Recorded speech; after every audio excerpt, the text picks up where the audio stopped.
Guys, welcome back to the Tobago Updates Television morning show, Friday 26th July 2024. And of course, I'm seeming very happy this morning, right? It's Olympics, yes, the Paris Olympics. It's on today, and the opening ceremony, I think somewhere around 12:31 today. I'm seeing different times, but it's on today. And I'm very much excited to see Team TTO and, of course, all the world's stars putting their best foot forward for their respective countries.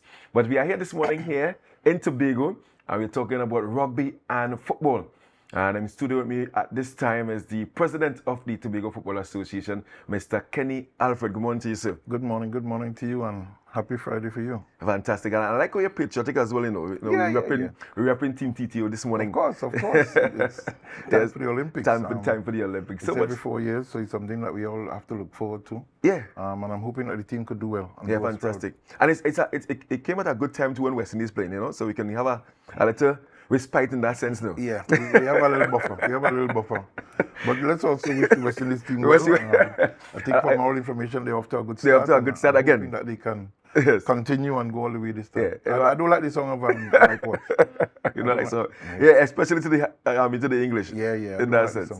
Yeah, fantastic. So we're here this morning talking about the start of the Tobago Football Association League, and I'm told that it's on today.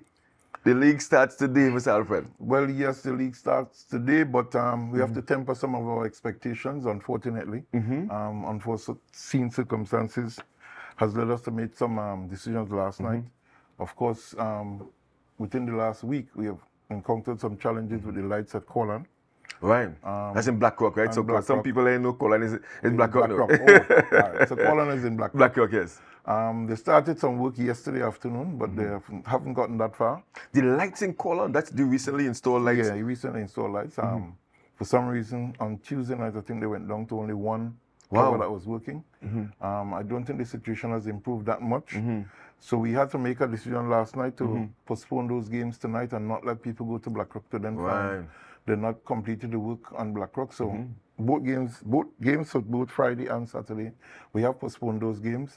We have also postponed the game at Montgomery because there we also have another challenge, along with the fact that we have a request from Lambo who are traveling to participate in a youth tournament in Trinidad. So that game at Montgomery is off. So hopefully we'll have one game at Shaw Park and we could all go to Shaw Park. When is that game? That game is at 5 p.m. this afternoon. Hills United versus Stokelyville. So that's the season opener right there. Hills United. That's Patience Hill versus Stokelyville. Stokelyville at Shaw Park. No strangers to the Tobago Football Association League. Definitely. And how has the changes impacted, your expectations for the season?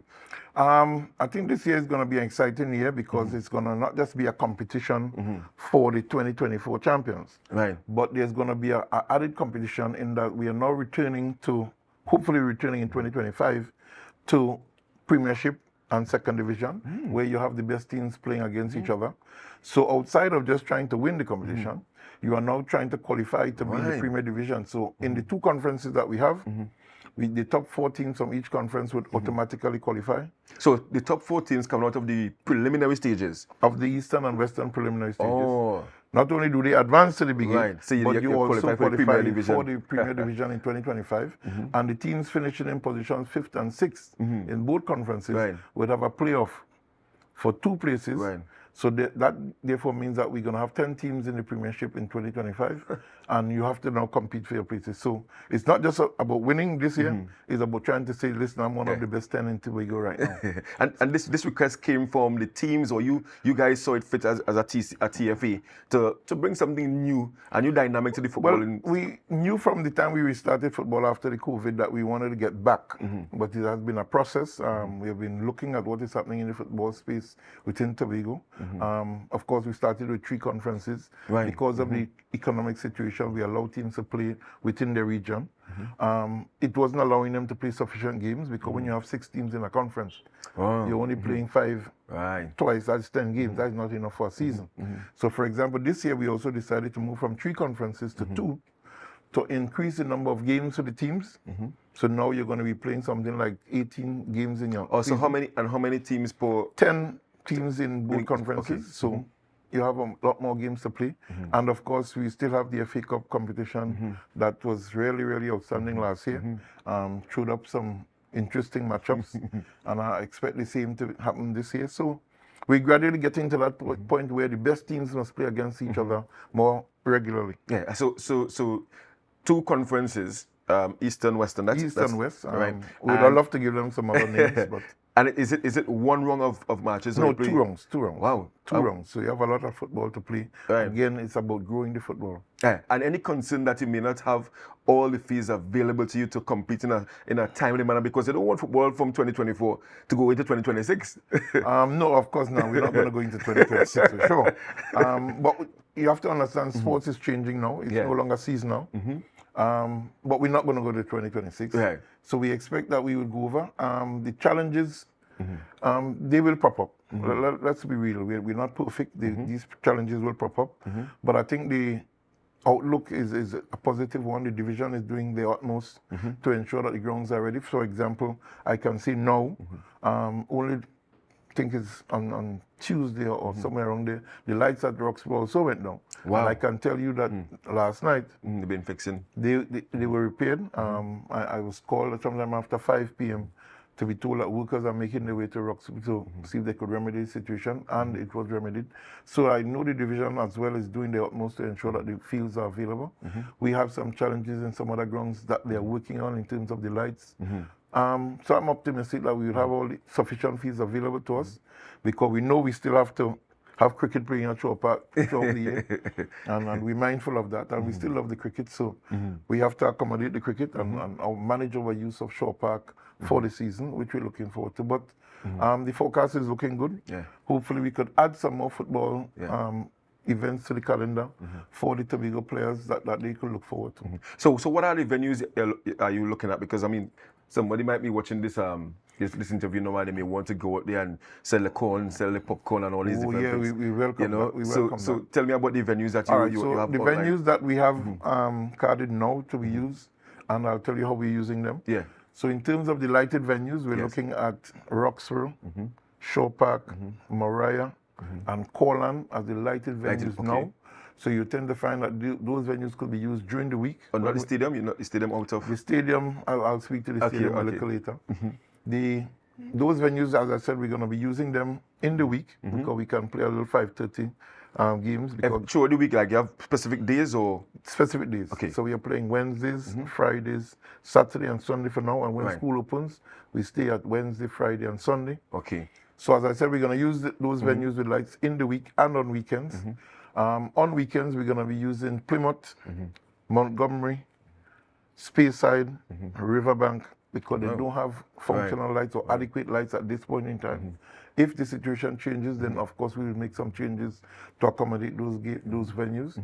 The challenge with the stadium is that the stadium is due to be closed, I think, at the end of August for some maintenance upgrades. I'm keeping my fingers crossed. If it happens, that it goes very quickly, and if it doesn't happen, then we still have access to the stadium, because that's the premier venue in Tobago. Yeah, and obviously you'll want to use that along with Roxborough and Shore Park to receive some gates as well. Yeah, well, Shore Park poses a little challenge because the top side is open. Oh, right. And then of course we will have to have openings on both sides, because the balls can go. But you can still try. Some honest people still. Yeah. We will try something at those venues. But I tend to believe that out of what people think are challenges comes good. Yes. So if we are taking the football back to the communities, then of course we can grow the community support for the team. So I tend to take a positive look on it. Yeah. Any new teams this year? Not new teams. We have 2 teams who would have taken a year off returning to the football. That would be Lambo United and Hills United. Sadly, though, Belgarden has asked for a year off as well. They're having some challenges within the organization, so that they've asked for a year off. So last year we had 19, we're up to 20 this year. Yeah. So how do you manage that? Because I can come and say, well, Mr. Alfred and the executive, as a manager of a football team, I'm not able to field a team this year. Can I have a break? Is there a process to take a break and a process to come back into the league? All right. So if you're a member club already, you're in membership of the organization, and you express your concerns where your challenges lie, it could be administratively. Most clubs have 2 or 3 persons doing the bulk of the work, and for different reasons, they're unable to fulfill their duties and they won't be able to play. Then you have to understand that. because we're in an amateur situation where we rely on people being able to make that commitment. Yeah. So we have to understand that. It's not that we're happy about it. But the top clubs are staying in membership because they would have paid their affiliation fees. So it's not that they've jumped out of the Football Association. They have just asked for a season off from the competition. The rules, of course, of the constitution of TFA says you can't miss 2 seasons. Can't miss 2 seasons. Okay. So obviously we expect to see Belgarden back, or they would have an additional challenge, which we don't want to see because the young people in the community are important to us. So I guess some of those players may jump to Roxborough or even Sidees. Yeah, well, I know Roxborough. I can see the guys at Roxborough smiling because they would have already put in some requests for some transfers. I like that. But of course, I'm happy for it. The guys are playing. Yes. And once we have people engaged in positive activities, it's good for us. So I'm happy for that. I think I would have seen a couple guys go as far as in the West, gone with teams in the West, so that they're interested in playing football. Fantastic. And of course, defending champions, Camby Mount Pleasant. Do you have a fixture of when they're going to play their first game? Well, Camby, their game is off on Saturday. Right. Not only because of the lights, sadly due today. Camby will be burying one of their stalwart players. Right. He was killed. Well, I can't give the details. I understood. But that funeral service will be this afternoon, so the guys will be out in their numbers to lend support to the family of Mr. Roach. Sad for his passing. He would have played more than 90% of the games last year. So that's an important cog in the wheel that will be missing. I hope they could fill the breach. I know they're looking forward to a positive season. They're boasting that they can repeat. James, man. James is very confident, very upbeat, and so too the team manager Savio. But I think the season augurs well. A lot of teams from the registration that I'm seeing are strengthening really well. So I think it's going to be interesting. And what about the women's aspect of the football in Tobago? All right, the women's aspect of the football it's interesting what's happening in the women's football. FIFA, of course, has decided that they're going to pay some focus on the development of women's football. TFA, in partnership with the TTFA, has been facilitating women's football because the women clubs are not members of the Tobago Football Association. They are members of WOLF, which is the women organization. Because we have like about 5 women. We have about 5. We have about 5 clubs on the island that play at the under 14 level. And 4 of them campaign at the senior level. They're having some challenges in terms of their competitions for the 2024 season. But I know that they're working on something smaller that they would comply with the requirements of FIFA. We, as I said, we have been partnering with them with the high performance program, have that ongoing. And I'm happy to say that the staff from the high performance program, women, they are all in Trinidad now, part of the high performance team that will be taking part in the CONCACAF under 15 tournament. We also have, I think, as much as 9 girls that are down there, vying for positions in either the national team or the high performance team.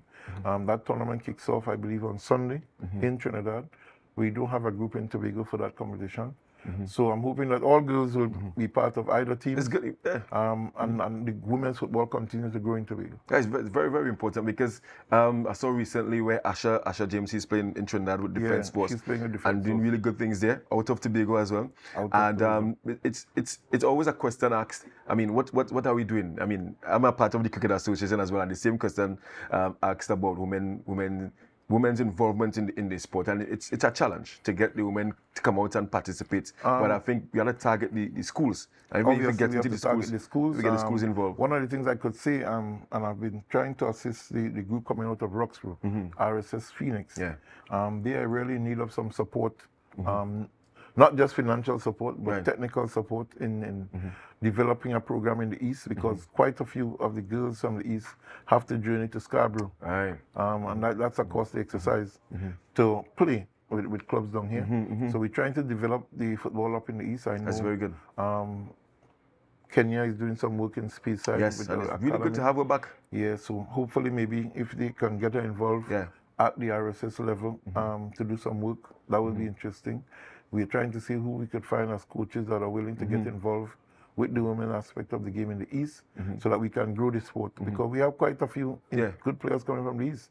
Not only Kenya, we have a young girl, Martin. She's now Tyler Martin. Yes. She's now on the national setup as a regular player. So we have talent in the East as well that we have to honor. So it's a case of partnering And maybe down the road, the TFA can actually take over. Well, it's partnering now, Yeah, yes. yeah. I think the clubs, they started discussion last year about deciding if they're going to join TFA and have Tobago as a separate entity. But that's for the clubs themselves to decide. From where I sit, Tobago football, we welcome them. Because we do have a responsibility for the sport on the island of Tobago, and it's not just men's sport.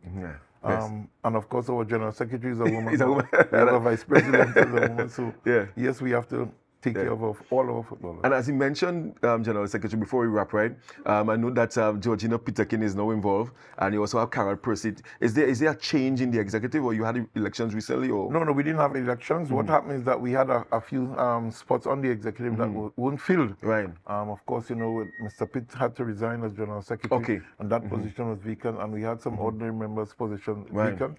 So what we did was we looked at, and it took some time, trying to find what we think is the right fit for the football. So we found Georgina.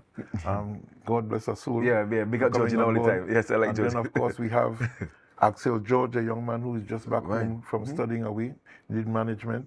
I think he's one for the future. What position is? Ordinary member. Ordinary member. We have another young lady, Shonali Henry. She's making strides as a football official. She would be working in the CFU under 15 boys tournament that would be taking place right here in Tobago later on in August. So she's also part of the executive as well. That's good. And of course, we have Mr. Huey Cadet. He's actually leading the football competition now, in charge of our tournaments and competition committee. He has been in football for a number of years. Yeah, and so we're working with some experience and with some youths. Hopefully, when it's my time to take my leave, we succession. Who can take over. Yeah, and in terms of sponsors, sponsors. I know some years ago you had Ascension, the Ascension League. Well, they have ascended out of Tobago, unfortunately for us.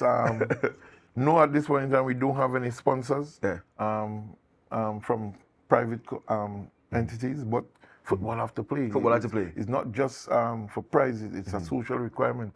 We can't not have our youngsters engage in positive activities, so we have to play the football, and I'm one of faith that I believe that we're going to think. We have been meeting with the powers that be in terms of trying to ensure that they can assist us at the end of the season. And I think the forecast is a positive one. So the first prize is what, 100,000? Oh, well, I hope when we get to that time, again, it was a situation, it was a time gone by that I had a figure like that. You had a figure like that, yes. And I don't think it went down well. So I'm not one to hang my hat that high. But there will be some form of remuneration. Yeah, of course. So our prizes in the competition for the league, total cash prize will be over 100,000 in all. Good. And then for the FA Cup, it's just below 50,000. Right. So yes, we are offering prizes not only to the teams, but to individuals. Right. Because we have to reward the best performers in the competition. Fantastic. So hopefully we will get there. Yeah. And just before you go, new president of the Trinidad Tobago Football Association. I had him here. Karen Edwards. Spoke wonderfully well about Tobago. Have you guys met since winning? We have had discussions. There hasn't been a formal meeting between his executive and the Tobago Football Association as yet. But we have been having discussions, myself and him. Yes. We're good friends, really. So that we have been having discussions on one or two things. We're still discussing the setting up of a satellite office for Tobago. Yeah, fantastic. I think the onus is on us to try to determine what we want exactly and whether or not we have the capacity on the island to fill the breach that we need, because we do need some technical support, not just financial alone, to develop the sport. Because one of the things I think is a positive for Tobago's football now is we have a large cadre of young enthusiastic coaches. So obviously that is good, but of course you can't go without experience. You're not going to go to the hospital and find just all young doctors without senior doctors. We need to find some experience to work with these youngsters, mold them in the right way, and it will serve Tobago football well in the coming years. Fantastic. So finally, before you go, the only match on today at Shaw Park. Shaw Park. At Hills versus Stokelyville. That would be at 5 p.m. Yeah. And I would urge all to come out and enjoy some football. We'll be back on the landscape for another season. It's going to be a bumper season. Yes. Interesting competitions. Some of the top contenders, I think, would be Roxborough. I think I'm looking at them as a surprise. But they're always in and around there. Yeah, Roxborough. Eagles came through last year for the first year. Yeah, boy, Eagles. And really, Yeah, I think they shone finished like brightly third. on the season. And They finished third, I think. Yeah, it they was missed third. out. They missed out according to them by dubious. No offside. comment on that.